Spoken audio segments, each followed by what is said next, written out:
Epilogue. Perhaps the best way to consider the revelation as a whole is to think of it as one facet of a pyramidal Rosetta Stone. Each of the four sides of this pyramid presents the symbolic story of man in the earth as he uses the innate or creative natural forces in himself. Each of the four sides of this pyramid also sequentially depicts the story of creation in Genesis, the story of Job, the life and teachings of Jesus, and the Revelation account. In this we find the total evolutionary story of man in the earth culminating in man's return to his maker from the development of the physical in Genesis, the mental in Job, the spiritual in Jesus, all leading to the picture of man returning to and becoming one with the creative forces, or God, in the Revelation. Genesis takes up man's physical, conscious natures and his realization of his own innate abilities. His awareness of himself develops toward a consciousness of being man. It is a picturization of the operation of time. Job shows the inner conscious struggle of the mind and the responsibilities and woes of conscious endeavors, with their attendant fears and doubts, toward man's taking responsibility for his own development. Learning the relationship between the inner and outer man brought the understanding of space. Jesus, by the way he lived and what he taught, made application in everyday living of the activities learned in the physical and mental developments. Such actions demonstrate his total acceptance of the worthiness of man's foundation in earth's creative natures and forces. It shows the development of patience. Responsibility. The Revelation. While summarizing all the activities of man and his trials as experiences through earth-plane consciousness, further shows that such activities are necessary for a returning to the greater mind, that mind in and behind all creative efforts. The Revelation is the fourth and final panel in our Rosetta depicting the correlation of the physical, mental and spiritual elements leading to that new consciousness in Christ, called heaven. Thus there developed a fourth-dimensional consciousness. The Rosetta Stone ultimately depicts man's woes and triumphs, all of which are based on the land of Egypt, from whence man returned from captivity in his own willful, creative efforts. Symbolic as the language may seem to be, it is all based on the idea that manifested things in the earth, our words and the activities described comprise the language of the creative forces, or God. In this light all mythical writings become everyday living.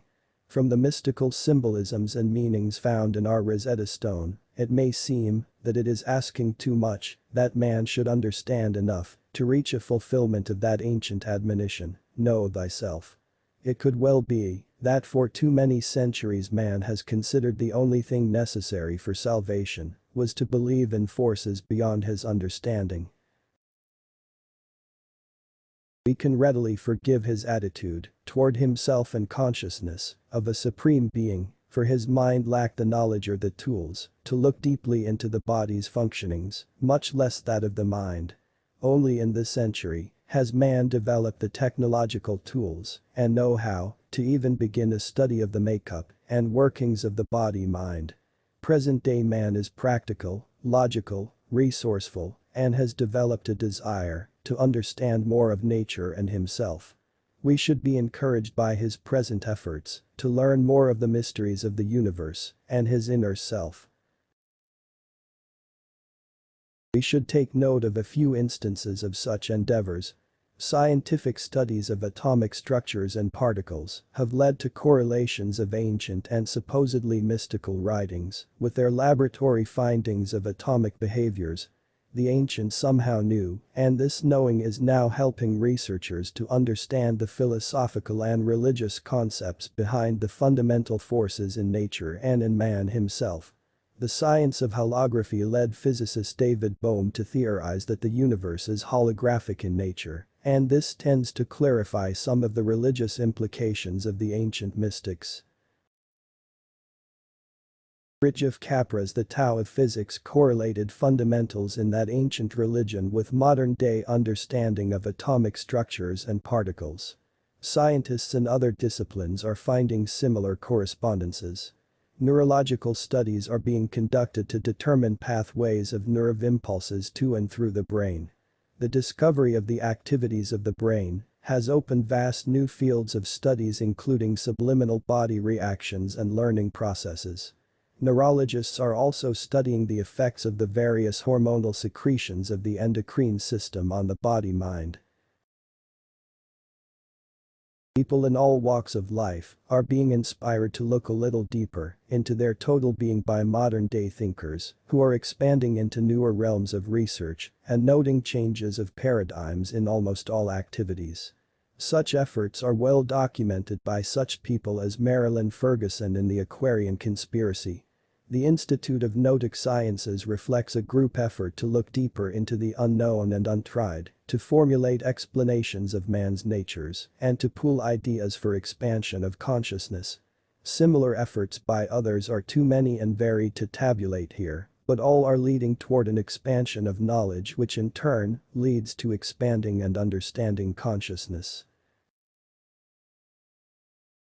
While we may have moved away from the days of witch-burning and heresy trials, we are still sometimes rebuffed for ideas or activities which might not conform to generally acceptable norms. Experiences of what is called psychic or paranormal are usually accepted as having some validity by a large percentage of the public, but rejected by some scientists, even while they investigate their own unknowns. If we could look at all experiences, whether fitting acceptable norms or not, as being expansions of consciousness of ourselves, we might find ourselves in the leading edge of developing ideas toward know thyself. However, there may be a catch here, for as we learn more of the nature and purpose of our being, it is possible that we might learn that the purpose of it all was to come to the understanding of the wherefore of the Lamb's advent into the world. Commentary from Edgar Cayce, a commentary on the Book of Revelation. The mental physical anatomy of man as outlined here by John seems to show much the same understanding of the functions of the body-mind relationships as modern science has found. However, where modern science has only begun to develop an understanding of the effects of mental attitudes upon the body through the study of psychosomatics and its therapy, John's record declares that the state of the mind, its thoughts, its desires and its conflicts, etc. are reflected at all times in the state of the body. And, of course, the state of the body has its effect on the mental outlook. The way, then, to change and heal the body is to change the mind and its attitudes. The first bodily organs to feel and respond to this, John says, will be the endocrine system, keys to all bodily changes.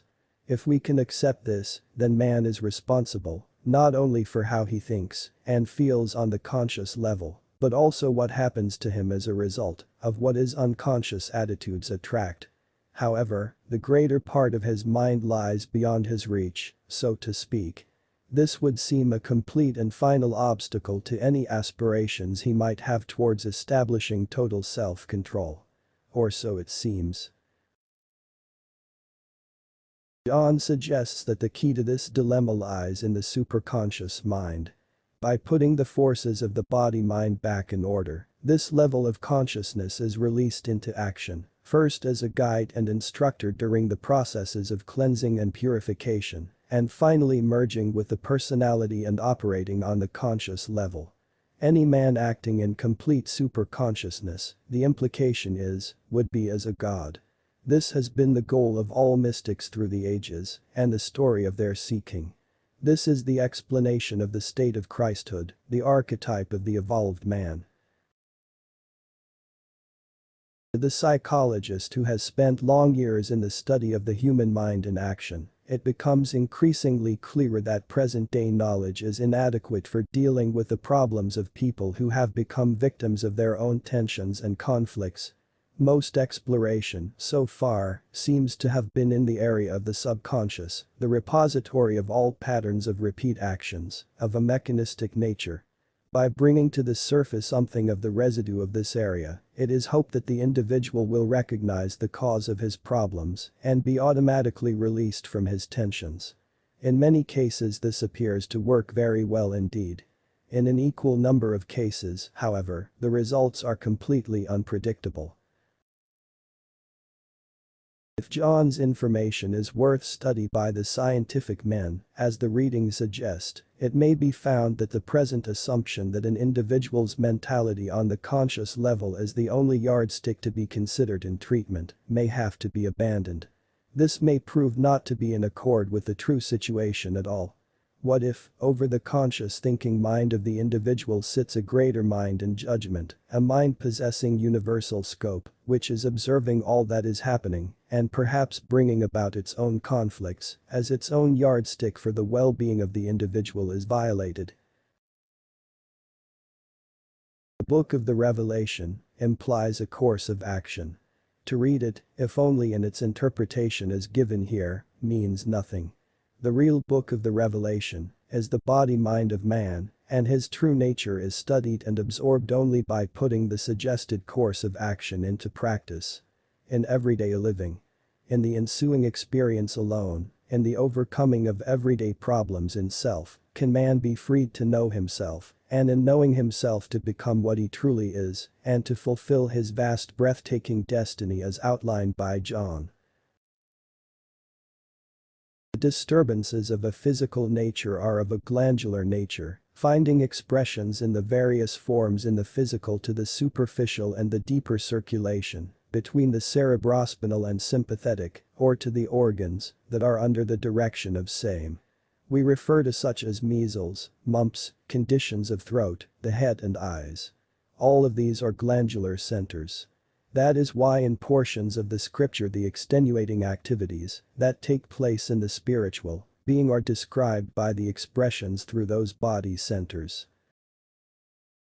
Or if you will read the book of Revelation with the idea of the body as the interpretation, you will understand yourself and learn to really analyze, psychoanalyze, mentally analyze others. But you will have to learn to apply it in self first. For the motivating force in each one of those patterns represented is that which the individual entity entertains as the ideal. This is the motivating spirit, the motivating purpose. When it is out of attune, or not coordinating with the first cause, there may not be the greater unfoldment.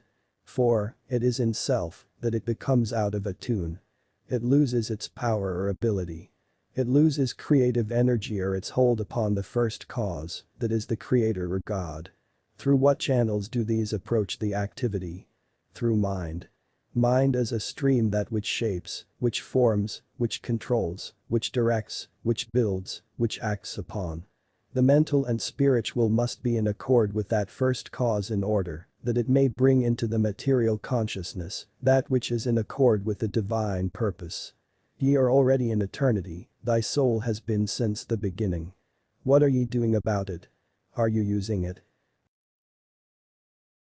The physical body is a pattern of the universal consciousness. While it may be as in shadow, if it is interpreted properly, the body is that which interprets the revelation.